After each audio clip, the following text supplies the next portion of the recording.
दोस्तों मेरे चैनल का नाम कुछ अलग कुछ रोचक है। इस नाम को यूट्यूब पे सर्च कीजिए और प्लेलिस्ट में जा कर के रामायण महाभारत पुराण शुरुआत से देख सकते हैं, या फिर इस वीडियो के नीचे चैनल के नेम या पिक्चर पर भी क्लिक करके प्लेलिस्ट में जाके देख सकते हैं। आज का चैप्टर है वसुदेव जी तथा मौसल युद्ध में मरे हुए यादवों का अंतिम संस्कार करके अर्जुन का द्वारकावासी स्त्री पुरुषों को अपने साथ ले जाना, समुद्र का द्वारका को डुबो देना और मार्ग में अर्जुन पर डाकुओं का हमला। कृष्ण की पत्नियों को बचा पाए थे कि नहीं पाए थे, ये आपको इस वीडियो पे पता चलेगा। अवशिष्ट यादवों को अपने राजधानी में बसा देना। लाल रंग का सब्सक्राइब लिखा हुआ है, इसको दबा के साइड में जो बेल आइकन है उसको कॉल कर लीजिए लेटेस्ट वीडियो अपडेट्स के लिए। वैशंपायन जी कहते हैं, परंतप अपने मामा वसुदेव जी के ऐसा कहने पर अर्जुन मन ही मन बहुत दुखी हुए। उनका मुख मलिन हो गया। वे वसुदेव जी से इस प्रकार बोले, मामा जी, विष्णु वंश के प्रमुख वीर भगवान श्री कृष्ण तथा अपने भाइयों से हीन हुई यह पृथ्वी मुझसे अब किसी तरह देखी नहीं जा सकेगी। राजा युधिष्ठिर, भीमसेन, पांडव, सहदेव, नकुल, द्रौपदी तथा मैं, ये 6 व्यक्ति एक ही हृदय रखते हैं। इनमें से कोई भी अब यहाँ रहना नहीं चाहेगा। राजा युधिष्ठिर के भी परलोक गमन का समय निश्चय ही आ गया है। कालज्ञा में श्रेष्ठ मामा जी, ये वही काल प्राप्त हुआ है ऐसा समझे शत्रुघ्न। अब मैं विष्णुवंश की स्त्रियां, बालकों और बूढ़ों को अपने साथ इंद्रप्रस्थ लेकर जाऊंगा। मामा से यूँ कहकर अर्जुन ने दारुक से कहा, अब मैं विष्णुवंशी वीरों के मंत्रियों से शीघ्र मिलना चाहता हूँ। ऐसा कहकर सूरवीर अर्जुन यादव महारथियों के लिए शोक करते हुए यादवों की सुधर्म नामक सभा में प्रविष्ट हुए। वहाँ एक सिंहासन पर बैठे हुए अर्जुन के पास मंत्री आदि समस्त प्रकृति वर्ग के लोग तथा वेद वेदा ब्राह्मण आए और उन्हें सब ओर से घेर कर पास ही बैठ गए। उन सब के मन में दीनता छा गई थी। सभी की कर्तव्य विमूढ़ एवं अचेत हो रहे थे। अर्जुन की दशा तो उनसे भी अधिक दयनीय थी। वे उन सभासदों से समयोचित वचन बोले, मंत्रियों, मैं वृष्णि और अंधक वंश के लोगों को अपने साथ इंद्रप्रस्थ ले जाऊंगा, क्योंकि समुद्र अब इस सारे नगर को डुबो देगा। अतः तुम लोग तरह तरह के वाहन और रत्न लेकर तैयार हो जाओ। इंद्रप्रस्थ में चलने पर ये श्री कृष्ण पौत्र वज्र तुम लोगों के राजा बनाए जाएंगे। आज से 7वें दिन निर्मल सूर्योदय होते ही हम सब लोग इस नगर से बाहर हो जाएंगे। इसलिए सब लोग शीघ्र तैयार हो जाओ, विलंब ना करो। अनायासी महान कर्म करने वाले अर्जुन के इस प्रकार आज्ञा देने पर समस्त मंत्रियों ने अपनी अभीष्ट सिद्धि के लिए अत्यंत उत्सुक होकर शीघ्र ही तैयारी आरंभ कर दी। अर्जुन ने भगवान श्री कृष्ण के महल में ही उस रात को निवास किया। वे वहां पहुंचते ही सहसा महान शोक और मोह में डूब गए। सवेरे होते ही महातेजस्वी सूर्यनंदन प्रतापी वसुदेव जी ने अपने चित्त को परमात्मा में लगाकर योग के द्वारा उत्तम गति प्राप्त की, यानी अपने शरीर को त्याग दिए। उस समय के लोग अपनी मानसिक शक्ति से अपने शरीर को कंट्रोल करते थे, शरीर को आत्मा से अलग भी कर सकते थे, जैसे कृष्ण ने किया था। उनके पिताजी वसुदेव जी ने भी वही किया। फिर तो वसुदेव जी के महल में बड़ा भारी कोहराम मचा। रोती चिल्लाते हुए स्त्रियों का अंतर्नाद बड़ा भयंकर प्रतीत होता था। उन सब के बाल खुले हुए थे। उन्होंने आभूषण और मालाएं तोड़कर फेंक दी थी और वे सारी स्त्रियां अपने छाती से छाती पीटती हुई करुणाजनक विलाप कर रही थी, हाथों से छड़ी पीटती हुई। युवतियों में श्रेष्ठ दैवकी, भद्रा, रोहिणी और मदिरा, ये सब के सब अपने पति के साथ चिता पर आरूढ़ होने को उद्यत हो गई। भरत तदनंतर अर्जुन ने एक बहुमूल्य विमान सजाकर उस पर वसुदेव जी के सबको सुलाया और मनुष्यों के कंधे पर उठवाकर वे उसे नगर से बाहर ले गए। उस समस्त द्वारकावासी तथा अनर्त जनपद के लोग जो यादवों के हितैषी थे, वहाँ दुख शोक में मग्न होकर वसुदेव जी के सबके पीछे पीछे गए। उनकी अर्थी के आगे आगे अश्वमेध यज्ञ में उपयोग किए हुए छत्र और अग्निहोत्र की प्रज्वलित अग्नि लिए याचक ब्राह्मण चल रहे थे। वीर वसुदेव जी की पत्नियां वस्त्र और आभूषण से सज धज कर हजारों पुत्र वधुओं और अन्य स्त्रियों के साथ अपने पति की अर्थी के पीछे पीछे जा रही थी। महात्मा वसुदेव जी को अपने जीवन काल में जो स्थान विशेष प्रिय था, वहीं ले जाकर अर्जुन आदि ने उनका पितृदाह संस्कार किया। चिता की प्रज्वलित अग्नि में सोए हुए वीर सूर्यपुत्र वसुदेव जी के साथ उनकी पूर्वोक्त सारी पत्नियां भी चिता पर जा बैठी और उन्हीं के साथ भस्म हो पति लोक को प्राप्त हुई। तो दोस्तों अपने मर्जी से वो गई, किसी ने ज़बरदस्ती नहीं किया था। ठीक है। चारों पत्नियों से संयुक्त हुए वसुदेव जी के शव का पांडुनंदन अर्जुन ने चंदन की लकड़ियाँ तथा नाना प्रकार के सुगंधित पदार्थों द्वारा दाह किया। उस समय प्रज्वलित अग्नि का चट शब्द, सामगान करने वाले ब्राह्मणों के वेद मंत्रोच्चारण का गंभीर घोष तथा रोते हुए मनुष्य का अंतर्नाद एक साथ ही प्रकट हुआ। इसके बाद वज्रादि विष्णु और अंधक वंश के कुमारों तथा स्त्रियों ने महात्मा वसुदेव जी को जलांजलि दी। भरत श्रेष्ठ अर्जुन ने कभी धर्म का लोप नहीं किया था। वो धर्मकृत्य पूर्ण कराकर अर्जुन उस स्थान पर गए जहाँ विष्णुओं का संहार हुआ था। उस भीषण मारकाट में मारकर धराशायी हुए यादवों को रखकर कुरुकुल नंदन अर्जुन को बड़ा भारी दुख हुआ। उन्होंने ब्रह्मशाप के कारण एरका से उत्पन्न हुए मुश्लों द्वारा मारे गए यदुवंशी वीरों के बड़े छोटे के क्रम से सारे समयोचित अंतिम संस्कार अनिष्टिक कर्म संपन्न किए। तदनंतर विश्वस्त पुरुषों द्वारा बलराम और वसुदेव नंदन श्री कृष्ण दोनों के शरीरों को खोज कराया और उनके बलराम और श्री कृष्ण के शरीर के खोज कराकर अर्जुन ने उनका भी दाह संस्कार किया। पांडुनंदन अर्जुन उन सबके प्रेत कर्म विधिपूर्वक संपन्न करके तुरंत रथ पर आरूढ़ हो 7वें दिन द्वारका से चल दिए।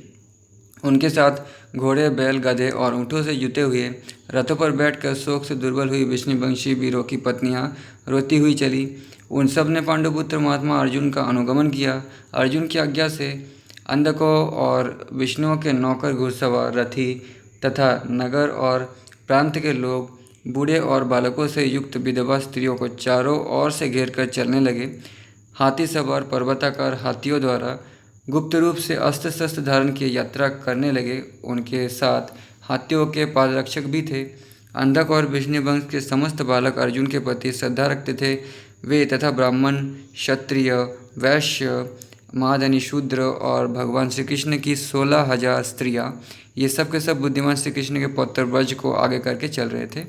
भोज, विष्णु और अंधक कुल की अनाथ स्त्रियों की संख्या कई हजार, लाखों और अर्बुदा तक पहुंच गई थी। वे सब द्वारकापुरी से बाहर निकली। वृंशियों का वो महान समृद्धशाली मंडल महासागर के समान जान पड़ता था। शत्रु नगरी पर विजय पाने वाले रथियों में श्रेष्ठ अर्जुन उसे अपने साथ लेकर चले। उस जनसमुदाय में निकलते ही मगरों और घड़ियालों के निवास स्थान समुद्र ने रत्नों से भरी पूरी द्वारका नगरी को जल से डुबो दिया। समुद्र ने, पुरुष सिंह अर्जुन ने उस नगर का जो भाग छोड़ा उसे समुद्र ने अपने जल से आप्लावित कर दिया। ये अद्भुत दृश्य देखकर द्वारकावासी मनुष्य बड़ी तेजी से चलने लगे।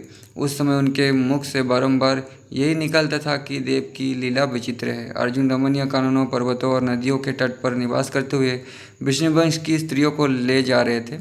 चलते चलते बुद्धिमान एवं सामर्थ्यशाली अर्जुन ने अत्यंत समृद्धशाली पंचनाथ देश में पहुंचकर, जो गो, पशु तथा धन धान्य से संपन्न था, ऐसे प्रदेश में पड़ाव डाला। भरतनंदन एकमात्र अर्जुन के संरक्षण में ले जाई जाती हुई इतनी अनाथ स्त्रियों को देखकर वहाँ रहने वाले लुटेरे के मन में लोभ पैदा हुआ। लोभ से उनकी चित्त की विवेक शक्ति नष्ट हो गई। उन अशुभदर्शी पापाचारी अभिरों ने परस्पर मिलकर सलाह की, भाइयों देखो, ये अकेला धनुर्धर अर्जुन और ये हतोत्साह सैनिक हम लोगों को लांघ कर वृद्धों और बालकों के इस अनाथ समुदाय को लिए जा रहे हैं। इन पर आक्रमण करना चाहिए। ऐसा निश्चय करके लूट का माल उड़ाने वाले वे लठधारी लुटेरे विष्णुवंशियों के उस समुदाय पर हजारों की संख्या में टूट पड़े। समय के उलट फेर से प्रेरणा पाकर वे लुटेरे उन सब के वध के लिए उतारू हो अपने महान सिंहनाद से साधारण लोगों को डराते हुए उनकी ओर दौड़े। तो दोस्तों, कृष्ण के जन्म का मतलब है कलयुग शुरू हो गया है, और कृष्ण के मृत्यु का मतलब है कलयुग असर पूरी तरह से हो चुका है। आक्रमणकारियों को पीछे की ओर से धावा करते देख कुंती कुमार महाबाहु अर्जुन सेवकों से सहसा लौट पड़े और उनसे हंसते हुए से बोले, धर्म को ना जानने वाले पापियों, यदि जीवित रहना चाहते हो तो लौट जाओ, नहीं तो मेरे द्वारा मारे जाकर या मेरे बाणों से वितीर्ण होकर इस समय तुम बड़े शोक में पड़ जाओगे। वीरवर अर्जुन के ऐसा कहने पर उनकी बातों की अवहेलना करके वे मूर्ख अहीर उनके बारंबार मना करने पर भी उस जन समुदाय पर टूट पड़े। तब अर्जुन ने अपने दिव्य एवं कभी जीर्ण न होने वाले विशाल धनुष गांडीव को चढ़ाना आरंभ किया, उसकी प्रत्यंचा को, और बड़े प्रयत्न से किसी तरह उसे चढ़ा दिया। भयंकर मारकाट छिड़ने पर बड़ी कठिनाई से उन्हें धनुष पर प्रत्यंचा तो चढ़ा दी, परंतु जब वे उसे अस्त्र शस्त्रों का चिंतन करने लगे तब उन्हें उनकी याद बिल्कुल नहीं आई। तो अर्जुन अस्त्रों का स्मरण भी भूल चुके हैं। युद्ध के अवसर पर अपने बाहुबल में ये महान विकृत आया देख और महान दिव्यास्त्रों का विस्मरण हुआ जान लज्जित हो गए। ताकत भी कम हो गया और दिव्यास्त्र भी काम नहीं आ रहे। हाथी घोड़े और रथ पर बैठकर युद्ध करने वाले समस्त विष्णु सैनिक भी उन डाकुओं के हाथ में पड़े हुए अल्प मनुष्यों को लौटा ना सके। उन समुदाय में स्त्रियों की संख्या बहुत थी, इसलिए डाकू कई ओर से उन पर धावा करने लगे, तो भी अर्जुन उनकी रक्षा का यथासाध्य प्रयत्न करते रहे। तो दोस्तों, योद्धा उसी को कहते हैं जो आखिरी दम तक कोशिश करता रहे, वही अर्जुन कर रहा है। सब योद्धाओं के देखते देखते वे डाकू उन सुंदर स्त्रियों को चारों ओर से खींच खींच कर ले जाने लगे। दूसरी स्त्रियां उनके स्पर्श के भय से उनकी इच्छा के अनुसार चुपचाप उनके साथ चली गई। तब कुंती कुमार अर्जुन उद्विग्न होकर सहस्त्र विष्णु सैनिकों को साथ ले गांडीव धनुष से छूटे हुए बाणों द्वारा उन लुटेरों के प्राण लेने लगे। राजन, अर्जुन के सीधे जाने वाले बाण क्षण भर में क्षीण हो गए। मतलब अर्जुन का निशाना भी नहीं लग रहा है, उनके बाण भी साथ छोड़ दिया। जो रक्तभोजी बाण पहले अक्षय थे, वही उस समय सर्वथा क्षय को प्राप्त हो गए। बाणों के समाप्त हो जाने पर दुख और शोक के आघात से सहते हुए इंद्र कुमार अर्जुन धनुष की नोक से ही उन डाकुओं का वध करने लगे। जन्मेजय अर्जुन देखते ही रह गए और वे स्मृच डाकू सब ओर से विष्णु और अंधक वंश की सुंदरी स्त्रियों को लूट ले गए। तो दोस्तों, जिस विष्णु के नर अवतार अर्जुन को महादेव पराजित नहीं कर पाए थे, ठीक है, महादेव को बड़ी मेहनत करनी पड़ी थी, तब वो अर्जुन को कुछ समय के लिए मूर्छित कर पाए थे, वो भी ताकत से नहीं, टेक्निक से। और अर्जुन उस समय भूख प्यास से बिहल हो गए थे, क्योंकि वो तपस्या कर रहे थे, दुबले भी हो गए थे। फिर भी महादेव ने कहा था, अर्जुन तुम युद्ध में मेरे बराबर हो। वही अर्जुन आज इतनी बुरी तरह पराजित हो गए हैं। ये सब समय है, समय सबसे बड़ा है। प्रभावशाली अर्जुन ने मन ही मन इसे देव का विधान समझा और दुख शोक में डूबकर वे लंबी सांस लेने लगे। अस्त्र शस्त्रों का ज्ञान लुप्त हो गया, भुजाओं का बल भी घट गया, धनुष भी काबू के बाहर हो गया और अक्षय बाण भी क्षय हो गया। इन सब बातों से अर्जुन का मन उदास हो गया। वे इन सब घटनाओं को देव का विधान मानने लगे। राजन, तदनंतर अर्जुन युद्ध से निवृत्त हो गए और बोले, ये अस्त्र ज्ञान आदि कुछ भी नित्य नहीं है, परमानेंट नहीं है। फिर अपहरण से बची हुई स्त्रियों और जिनका अधिक भाग लूट लिया गया था, ऐसे बचे कुचे रत्नों को साथ लेकर परम बुद्धिमान अर्जुन कुरुक्षेत्र में उतरे। इस प्रकार अपहरण से बची हुई विष्णु वंश की स्त्रियों को ले आकर कुरुनंदन अर्जुन ने उनको जहाँ तहाँ बसा दिया। दोस्तों, नेक्स्ट चैप्टर में वेदव्यास जी बताएंगे कि क्यों अर्जुन पराजित हुए, ठीक है, वो भी पढ़ेंगे इस वीडियो में। कृतवर्मा के पुत्र को और भोजराज के परिवार की अपहरण से बची हुई स्त्रियों को नरश्रेष्ठ अर्जुन ने मार्मिकतावत नगर में बसा दिया। तत्पश्चात बोर विहीन समस्त वृद्धों बालकों और अन्य स्त्रियों को साथ लेकर वे इंद्रप्रस्थ आए और उन सब को वहाँ का निवासी बना दिया। धर्मात्मा अर्जुन ने सात्यकी के प्रिय पुत्र युयुधानी को सरस्वती के तटवर्ती देश का अधिकारी एवं निवासी बना दिया। सात्यकी अर्जुन का शिष्य था और कृष्ण का बेटा प्रद्युम्न भी, और वृद्धों और बालकों को उसके साथ कर दिया। इसके बाद सूरवीरों का संहार करने वाले अर्जुन ने व्रज को इंद्रप्रस्थ का राज्य दे दिया। अक्रूर जी की स्त्रियां व्रज के बहुत रोकने पर भी वन में तपस्या करने के लिए चली गई। रुक्मिणी, गांधारी, ये कोई और गांधारी है, सेव्या, हेमवती और जामवती देवी ने, ये सब कृष्ण की पत्नियां हैं। उन सब देवी ने पति लोक की प्राप्ति के लिए अग्नि में प्रवेश किया। किसी ने भी ज़बरदस्ती नहीं किया था, मारा पीटा नहीं, उन्होंने अपने प्रेम से ये किया है, अपने मर्जी से। राजन, श्री कृष्ण, प्रिया, सत्यभामा तथा अन्य देवियाँ तपस्या का निश्चय करके वन में चली गई। जो जो द्वारकावासी मनुष्य पार्थ के साथ आए थे, उन सब का यथायोग्य विभाग करके अर्जुन ने उन्हें ब्रज को सौंप दिया। इस प्रकार समुचित व्यवस्था करके अर्जुन नेत्र से आंसू बहाते हुए महर्षि व्यास के आश्रम पर गए और वहाँ बैठे हुए महर्षि का उन्होंने दर्शन किया। तो दोस्तों, पुराने समय के जो मुनि हुआ करते थे, साधु मुनि व्यास जी जैसे, वो बहुत अच्छे साइकोलॉजिस्ट भी हुआ करते थे। चीज़ों को अच्छी तरह से समझाना और चीज़ों को बहुत अच्छे से समझना बहुत अच्छे से आता था। और वो बहुत टेंशन और दुख को दूर करने में भी समर्थ थे। वैष्णव जी कहते हैं, राजन सत्यवादी व्यास जी के आश्रम में प्रवेश करके अर्जुन ने देखा कि सत्यवती नंदन व्यास मुनिवर एकांत में बैठे हुए हैं। महान व्रतधारी तथा धर्म के ज्ञाता व्यास जी के पास पहुंचकर मैं अर्जुन हूँ ऐसा कहते हुए धनंजय ने उनके चरणों में प्रणाम किया। फिर वे उनके पास ही खड़े हो गए। उस समय प्रसन्नचित हुए महामुनि सत्यवती नंदन व्यास ने अर्जुन से कहा, बेटा तुम्हारा स्वागत है, आओ यहाँ बैठो। अर्जुन का मन अशांत था, वे बार बार लंबी सांस खींच रहे थे। उनका चित्त खिन्न और विरक्त हो चुका था। उन्हें इस अवस्था में देखकर व्यास जी ने पूछा, पार्थ, क्या तुम नख वाल और धोती की कोर पड़ जाने से अशुद्ध हुए घड़े के जल से स्नान तो नहीं कर लिया है? अथवा तुमने रजस्वला स्त्री से समागम या किसी ब्राह्मण का वध तो नहीं कर दिया है? कहीं तुम युद्ध में परास्त तो नहीं हो गए, क्योंकि श्रीहीन से दिखाई देते हो? भरतश्रेष्ठ, तुम कभी पराजित हुए हो ये मैं नहीं जानता, फिर तुम्हारी ऐसी दशा क्यों है पार्थ?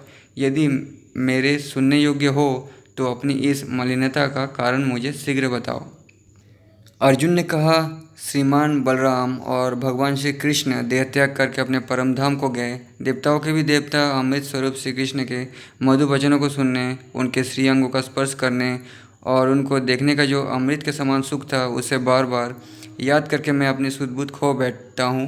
ब्राह्मणों के शाप से मुश्किल युद्ध में वृषिवंशी वीरों का विध्वंस हो गया। बड़े बड़े वीरों का अंत कर देने वाला ये रोमांचकारी संग्राम प्रवास क्षेत्र में घटित हुआ था।